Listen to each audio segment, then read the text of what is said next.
Hi, many of you might notice an amber light flashing on your Pyronix alarm keypad or your Enforcer keypad.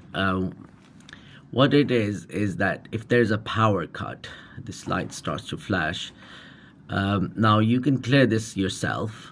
What you need to do is put the code in that you use. It will come up say mains absent, active false, and all you need to do is press yes and then press no. Goes back to normal, the amber light flashing gone.